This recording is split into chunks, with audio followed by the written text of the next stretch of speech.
شكرا لك.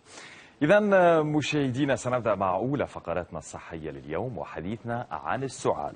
السعال اللي يعتبر من المشاكل المزعجة والتي يمكن أن تسبب ألم كبير، وخاصة وأنه الألم الذي لم يعاني منه الإنسان إلا أننا يمكننا التخلص منه من خلال وصفة طبية أم بكل بساطة اللجوء إلى طرق العلاج الطبيعية في المنزل. ما هي هذه الطرق؟ ستخبرنا الاختصاصية في الصيدلة الدكتورة روان عبد السلام التي تنضم إلينا مباشرة من عمان. دكتورة روان، صباح النور. صباح الفل أستاذ أمين، يسعد صباحك وصباح السادة المشاهدين. شكرا لك، شكرا لك. إذا بداية دعينا معك نتعرف عن السعال. ما هو السعال وهل من مواسم محددة له؟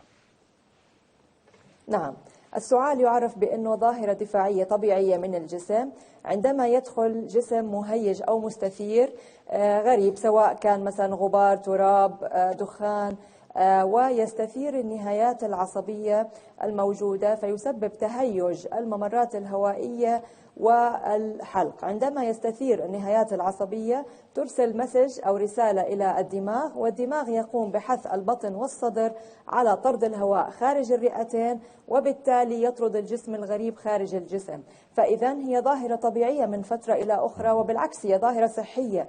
ولكن عندما يستمر هذا السعال لأكثر من عدة أسابيع ويكون مصحوب ببعض الأعراض، هنا يكون عبارة عن مؤشر لوجود مرض كامن وراء هذا السعال، وبحاجة إلى تشخيص وعلاج، وهو عرض وليس مرض. هذا بالنسبة لتعريف السعال. أما بالنسبة هل له مواسم أو لا، هو فعليا طالما الجسم المهيج موجود فهو رح يكون في سعال، ولكن في مواسم معينة يكثر فيها السعال. يعني عندنا مثلا في فصل الشتاء يكثر عندنا الإصابة بالإنفلونزا والرشح اللي بتكون مصحوبة بالسعال، فتكثر عندنا حالات السعال. إضافة كمان إلى فصل الربيع بكثر عندنا تفتح أزهار الطلع البولين وانتشارها بالهواء، فكمان بيسبب عندنا مشكلة السعال. يعني من بين الأسباب اللي ذكرتها دكتورة روان هناك أسباب طبيعية موجودة، إن كان الغبار، إن كان المياه، إن كان التلوث، إن كان الهواء، عدة أسباب طبيعية تخلي عنها السعال الطبيعي، بالإضافة إلى أسباب أخرى تشكل عنا حالة من السعال التي تعتبر عارض. ولكن دعينا معك نتحدث عن أنواع السعال. هل هناك أنواع تعتبر مرض فعليا للسعال أو حساسية سعال؟ وما هي الأنواع الأخرى بالنسبة لي؟ وهل من علاجات مناسبة لكل نوع؟ نعم، بالنسبة لأنواع السعال بنقسمه من حسب الفترة اللي بيستمر فيها السعال. إذا كان أقل من 3 أسابيع هنا بنعد السعال حادا. أما إذا استمر أكثر من 4 أسابيع عند الأطفال و8 أسابيع عند البالغين هنا نعده سعال مزمن.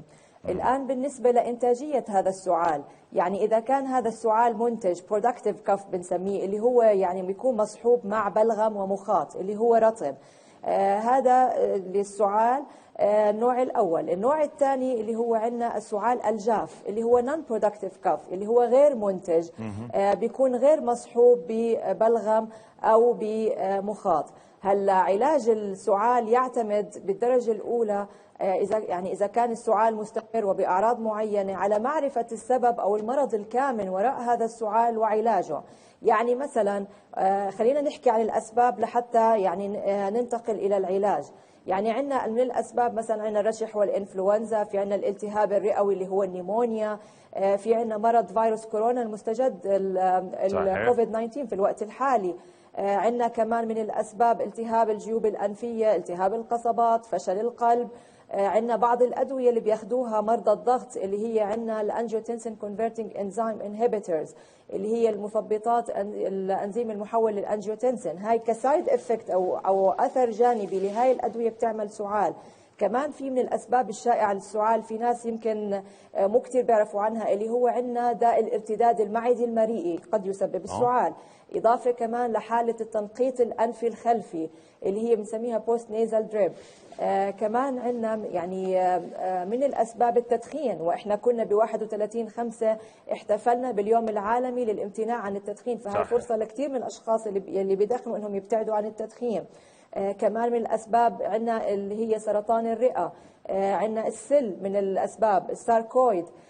كل هاي يعني الحالات عبارة عن أسباب للسعال. هلا بالنسبة للعلاج إذا كان عندنا مثلا التهاب هون بيتم إعطاء المضاد الحيوي.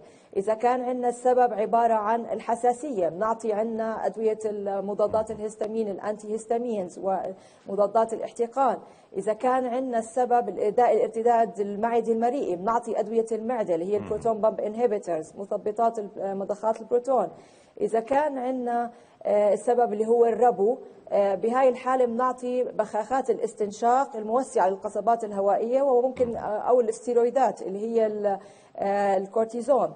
هلا في عندنا كمان علاجات متوفرة بالصيدلية اللي هي عبارة عن شرابات طبيعية، يعني في منها اللي بتحتوي على العسل، اللي بتحتوي على عرق السوس، يعني هاي موجودة اللي بتحتوي على أوراق اللبلاب، اللي بتحتوي على أوراق الزعتر. هلا في حالة السعال الجاف بنعطي مثبطات السعال اللي هي عندنا زي تركيبة الدكستروميثورفان والكودايين. أما في حالة السعال الرطب بنعطي اللي هي المقشعات الإكسبكتورانتس زي عندنا تركيبة الجوايفينيسين. طيب دكتور روان، يعني بالنسبة إلى كل هذه الحالات اللي ذكرتها، هي حالات عديدة لا يمكن تحصى ولا تعد، ولكن هل كل هذه الحالات تستدعي زيارة طبيب؟ نعم، سؤال جدا مهم أستاذ أمين وشكرا على طرحه. هلا لما بيكون عندنا متى يعني يستوجب الموضوع زيارة الطبيب؟ لما بيكون في عندنا السعال مستمر لأكثر من عدة أسابيع، وكان هذا السعال مصحوبا بهاي الأعراض اللي رح نحكي عنها. إذا كان مصحوب بحمى، إذا كان مصحوب السعال بدم، أو كان يعني مع بلغم كثيف أصفر مخضر، إذا كان كمان في عند الشخص شعور بالإعياء والتعب، إذا كان هناك فقدان للوزن وتورم بالكاحل، إذا كان هناك صفير بالصدر أو أزيز، كان ضيق بالنفس، صعوبة بالتنفس، يعني ألم بالصدر، هاي الأمور كلياتها تستوجب زيارة الطبيب.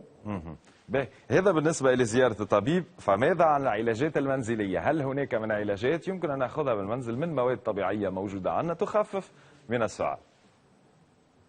نعم، هناك العديد من المنتجات اللي بنقدر ناخذها في المنزل. عندنا مثلا أوراق الزعتر مفيدة جدا بموضوع السعال والبلغم.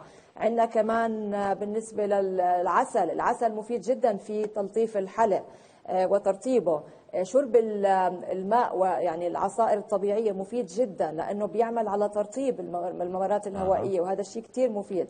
شرب الشرابات الساخنة، شاي الأعشاب الساخن، اليانسون، الأشياء الساخنة جدا مفيدة. مرقة الدجاج كمان عندنا يمكن من أروع ما يمكن استخدامه في موضوع السعال اللي هو عندنا المية مع الليمون، المية الدافية مع الليمون والعسل نضيف لها، جدا رائع في موضوع تخفيف مشكلة السعال. عرق السوس كمان مفيد. الزنجبيل له خواص مسكنة ومضادة للالتهاب، مفيد في مشكلة السعال. يعني الأناناس يمكن أكله كفاكهة أو كعصير أيضا مفيد لأنه بيحتوي على إنزيم البروميلين اللي هو بيخفف من مشكلة السعال. يعني كمان استنشاق البخار الماء الساخن كمان جدا مفيد. الغرغرة بالماء والملح أيضا مفيدة. جميل. دكتورة روان، دعينا نختم في دقيقة مع الوقاية. تحدثنا على العلاجات، تحدثنا على أسباب، تحدثنا على كل شيء، ولكن كيف يمكن أو هل يمكن الوقاية من السعال؟ ما هي نصائحك في هذا الإطار؟ نعم، يمكن الوقاية من السعال طبعا بأنه إحنا نلتزم بغسل اليدين سواء بعد قبل الطعام أو بعد الطعام أو بعد استخدام المرحاض. ما نحط إيدينا على الفم والعينين يعني الأنف بعد العطاس، ونستخدم مناديل. ما نختلط بالأشخاص المصابين، هذا الشيء مهم كمان. نحرص على نظام غذائي متوازن بيحتوي على الفيتامينات وخاصة الفيتامين سي. نشرب الماء والسوائل مهم جدا للحصول على الترطيب، جدا مفيد هذا الموضوع. بالإضافة طبعا هذا خاص بفصل الشتاء أنه إحنا نحرص على تدفئة الجسم ولبس الملابس المناسبة وعدم الخروج بالأجواء الباردة. هذا في كلياته فيما يختص في الوقاية من السعال.